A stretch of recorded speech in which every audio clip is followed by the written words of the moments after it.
ഈ മീനിന്റെ പേരാണ് കടുക. അപ്പൊ ഇത് വെച്ചിട്ട് നമുക്ക് നല്ലൊരു ഐറ്റം പടപ്പിക്കാം. പാത്രത്തിൽ കയറിയിട്ടുണ്ട് ഇഞ്ചി വെളുത്തുള്ളി പേസ്റ്റ്, കാശ്മീരി മുളക് പൊടി, കുരുമുളക് പൊടിയാണ് നമ്മൾ ചേർക്കാൻ പോകുന്നത്. ആവശ്യത്തിന് മഞ്ഞൾപ്പൊടിയും കൂടിയാണ് ചേർക്കാം. ഉപ്പ് പിന്നെ എപ്പോഴും പറയും പോലെ പാകത്തിന്. കുറച്ച് ചെറുനാരങ്ങേന്റെ നീരും കൂടി ഇതേപോലെ അങ്ങോട്ട് ചുറ്റിച്ചൊഴിച്ചു കൊടുത്താൽ നമ്മളെ മീന് വേറൊരു ലെവൽ രുചിയായി മാറും. വെളിച്ചെണ്ണയും കൂടി ഒഴിച്ചിട്ട് നമുക്ക് അങ്ങോട്ട് മിക്സ് ചെയ്തെടുക്കണം കേട്ടോ. ഈ ഒരു കൂട്ടിനെ കുറച്ച് വെള്ളം ഇങ്ങനെ തളിച്ചു കൊടുക്കുക, കുഴച്ചു കൊടുക്കുക. മസാലയൊക്കെ സെറ്റാണ് കേട്ടോ. എന്റെ മേല് വേണം നമുക്ക് ഇതിന് തേച്ച് പിടിപ്പിക്കാൻ. അപ്പൊ ഈ ഒരു മസാല നമുക്ക് ബാക്കിയുണ്ട്. ഇതിവിടെ ബാക്കി വേണം, വേറെ പണി ചെയ്യാണ്ടല്ലോ. എല്ലാ ഭാഗത്തും പിടിച്ചിട്ടുണ്ട്.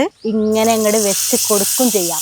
നന്നായിട്ട് അങ്ങോട്ട് മൊരിച്ചെടുക്കൊന്നും വേണ്ട, ഒരു ഹാഫ് വേവ് വെന്താ മതി. ചെറിയ ഉള്ളിയാണ്, വെളുത്തുള്ളിയും ചതച്ചത് ചേർക്കണ്ടേ, ഒരു തണ്ട് കറിവേപ്പിലയും കൂടി ചേർക്കണ്ടേ. നമ്മള് മീനിലേക്ക് തേച്ചെന്ന ആ ഒരു മസാലേന്റെ ബാക്കിയാണ് കേട്ടോ. ഉള്ളിയും കൂടി ചേർക്കുമ്പോൾ നല്ലൊരു ഫ്ലേവർ ആട്ടോ ഈ ഒരു മസാലയ്ക്ക് ഉണ്ടാവുക. വാട്ടി വെച്ച് വാഴയിലേക്ക് നന്നായിട്ട് വാട്ടി വെച്ചേന്ന ആ ഒരു മസാല ഇല്ലേ, അതിന്റെ പകുതി എടുത്തിട്ട് ആ ഒരു മീനിനെ എങ്ങനെ അങ്ങോട്ട് വെക്കാം. പിന്നെ അതിന്റെ ബാക്കിയുള്ള മസാലയും കൂടി ഈ മീനിന്റെ മുകളിലേക്കായിട്ട് അങ്ങോട്ട് വെച്ച് കൊടുക്കണം. കുറച്ച് പച്ചമുളക് ഞാൻ അങ്ങനെ നടുക ചീന്തിയിട്ടുണ്ട്, തക്കാളി വട്ടത്തിൽ അരിഞ്ഞിട്ടുണ്ട്, അതും കൂടി വെക്കുന്നുണ്ട്. പൊതിഞ്ഞെടുക്കണം. ആ ചൂടായി നിൽക്കുന്ന വെളിച്ചെണ്ണയ്ക്ക് മീനതാ അങ്ങോട്ട് വെച്ച് കൊടുക്കണം. നന്നായിട്ടൊന്ന് കടന്നങ്ങോട്ട് വേവട്ടോ. കുറച്ച് സമയമൊക്കെ ആയി, പൊട്ടിപ്പറിയണ സൗണ്ട് ഒക്കെ ഇങ്ങനെ കേൾക്കുന്നുണ്ട്. സംഭവം സെറ്റ് ആയിട്ട് നമുക്ക് റെഡി ആയി കിട്ടിയിട്ടുണ്ട്.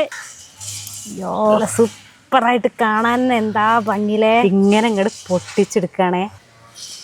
ഈ മസാലയാണ് ഇതിൽ മെയിൻ ഹൈലൈറ്റ്. പിന്നെ ഈ കുക്ക് ചെയ്യുന്ന പ്രോസസ്സും കിട്ടില്ല. നിങ്ങൾ എല്ലാരും ട്രൈ ചെയ്യൂലേ?